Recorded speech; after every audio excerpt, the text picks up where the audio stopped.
If you want to walk like a CEO, ഒരു സിഇഒനെ പോലെ നടക്കണമെന്ന് ആഗ്രഹിക്കുന്നുണ്ടെങ്കിൽ നിങ്ങളുടെ തലച്ചോറും നിങ്ങളുടെ ഹൃദയവും നിങ്ങളുടെ ആക്ഷനും തമ്മിൽ കൃത്യമായിട്ടുള്ള ബന്ധമാണ്.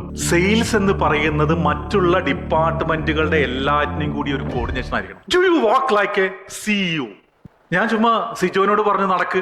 വാക്ക് ലൈക്ക് എ സിഇഒ എന്ന് പറഞ്ഞു കഴിഞ്ഞാൽ കുഴപ്പം എന്താന്ന് വെച്ച് കഴിഞ്ഞാൽ നമ്മൾ വിചാരിക്കുന്നത് നമ്മൾ നടക്കുന്നതിനെ കുറിച്ചാണുള്ളത്. നിങ്ങളൊരു കാര്യം നിൽക്കട്ടെ, ഇപ്പൊ യൂസഫ് അലി എന്ന് പറയുന്ന ഒരു വ്യക്തി ഒരു ഫംഗ്ഷന് വരുന്ന സമയത്ത് ബാക്കി ഏതൊരാളടുത്തു നിന്നും വ്യത്യാസമുണ്ടോ? You feel that? ഉണ്ടോ? നമ്മൾ ഇതിനു മുന്നിലുള്ള മുഖ്യമന്ത്രി പിണറായി വിജയൻ വരുന്ന സമയത്ത് യു ഫീൽ ദാറ്റ്? ആണോ?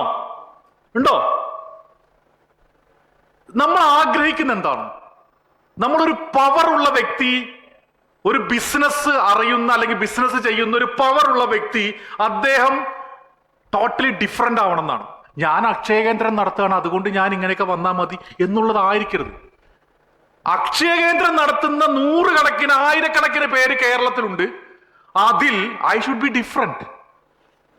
അക്ഷയ കേന്ദ്രങ്ങൾ നടന്നുകൊണ്ടിരിക്കും, എന്തൊക്കെ കുറെ റൂൾസും റെഗുലേഷൻസും, കുറെ പേപ്പർ എടുക്കലും, കുറച്ചൊക്കെ ചേച്ചിമാർക്ക് ജോലി കൊടുക്കലും ഒക്കെ ആയിട്ട് നടക്കും. പക്ഷെ you should walk like a CEO means you should be different from them.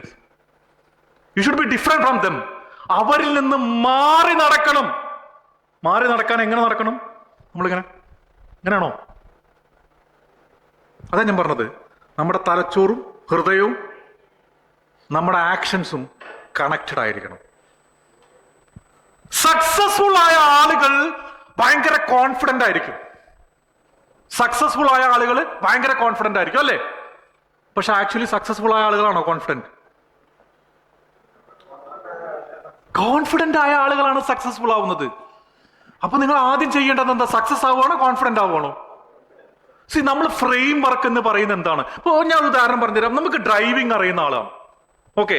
Driving അറിയുന്നത് ഒരു ഫ്രെയിം വർക്കിന്റെ പുറത്താണെന്ന് ഞാൻ പറഞ്ഞാൽ നമ്മൾ അംഗീകരിക്കില്ല. കാരണം നമ്മൾ എപ്പോഴും ചെയ്തുകൊണ്ടിരിക്കുന്ന സംഭവമാണ് എങ്ങനെ ഡ്രൈവിംഗ് ചെയ്യുന്നത്. എങ്ങനെ ഡ്രൈവിംഗ് ചെയ്യുന്നത്? നിങ്ങൾക്കറിയാം, ഒരു വാഹനത്തിന്റെ ഉള്ളിലേക്ക് പ്രവേശിക്കുന്നതിന് മുന്നേ അതിന്റെ ഡോറ് തുറക്കണം. അതെങ്ങനെ ഡോറ് തുറക്കണം നിങ്ങൾക്കറിയാലോ, അല്ലേ? അതിന്റെ ഉള്ളിലേക്ക് എങ്ങനെ കയറണമെന്ന് നിങ്ങൾക്ക് അറിയാലോ. ഇപ്പൊ ഇങ്ങനെ ഇരിക്കുന്ന ഡോറ് തുറന്നിട്ട് നമ്മൾ സ്റ്റിയറിംഗ് ഇപ്പുറത്താണ്, ഇങ്ങനെ കയറുമോ നമ്മൾ? നമുക്കറിയാം, ഇടത്തെ കാല് ആദ്യം വെക്കണം, ദെൻ വലത്തെ കാല് വെക്കണം, നമ്മുടെ സീറ്റ് അഡ്ജസ്റ്റ് ചെയ്യണം, സ്റ്റിയറിംഗ് കറക്റ്റാക്കി വെക്കണം, സ്റ്റാർട്ടർ കൊടുക്കണം, എല്ലാ ഫ്യൂവൽ ഉണ്ടോ നോക്കണം, എന്താ പറയുക, ഗിയർ ന്യൂട്രൽ ആണോ നോക്കണം, ആക്സിലേറ്റർ, ക്ലച്ച്, ബ്രേക്ക്, ഇതിന്റെ ഫങ്ഷൻസ്, ഡൗണ്, അപ്പ് എല്ലാം അറിയാലോ. അല്ല, നിങ്ങൾ ആക്സിലേറ്റർ കൊടുക്കുന്നതിന്റെ മുന്നേ ബ്രേക്ക് ചെയ്ത് അല്ലെങ്കിൽ ക്ലച്ച് കൊടുത്ത് ഇങ്ങനെയൊക്കെ കുറെ കാര്യങ്ങൾ ചെയ്യും. വ്യത്യസ്തമായിട്ട് ചെയ്യുമോ? നിങ്ങൾ എപ്പോഴെങ്കിലും പരീക്ഷണം നടത്തുമോ?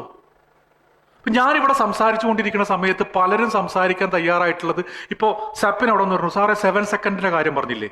everyone is thinking about sales. കാരണം എന്താ? സുമിത്ത, ഞാൻ നേരത്തെ പറഞ്ഞില്ലേ, നമ്മളോട് പൈസ ഉണ്ടാക്കണമെന്നേ പറഞ്ഞിട്ടുള്ളൂ, അല്ലേ? നമ്മളോട് പൈസ ഉണ്ടാക്കണമെന്നേ പറഞ്ഞിട്ടുള്ളൂ. പൈസ ഉണ്ടാക്കാൻ ആകെ ഒരു വരുമാന മാർഗം എന്ന് പറയുന്നത് സെയിൽസ് ഡിപ്പാർട്ട്മെന്റാ. മാർക്കറ്റിംഗ് കാശലവല്ലേ? ഫിനാൻസിന് ആളെടുത്ത കാശലവല്ലേ? HR ആളുകളെ കിട്ടാനും പാടാണ്, കിട്ടിക്കഴിഞ്ഞാലും പാടാണ്. ശരിയാണോ? നമുക്കറിയണത്. ഇപ്പൊ നമ്മൾ എന്താ, എല്ലാവരും പോയിട്ട് സെയിൽസിൽ കോൺസെൻട്രേറ്റ് ചെയ്യും.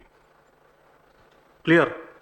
എന്താണ് ഒരു സിഇഒന്റെ ജോലി എന്ന് വെച്ച് കഴിഞ്ഞാൽ, CEO should not do sales. Sales ചെയ്യരുത്. സെയിൽസ് എന്ന് പറയുന്നത് മറ്റുള്ള ഡിപ്പാർട്ട്മെന്റുകളുടെ എല്ലാറ്റിനും കൂടി ഒരു കോർഡിനേഷൻ ആയിരിക്കണം. സിഇഒ ചെയ്യേണ്ടത് എന്താണ്? മാനേജ്മെന്റ്.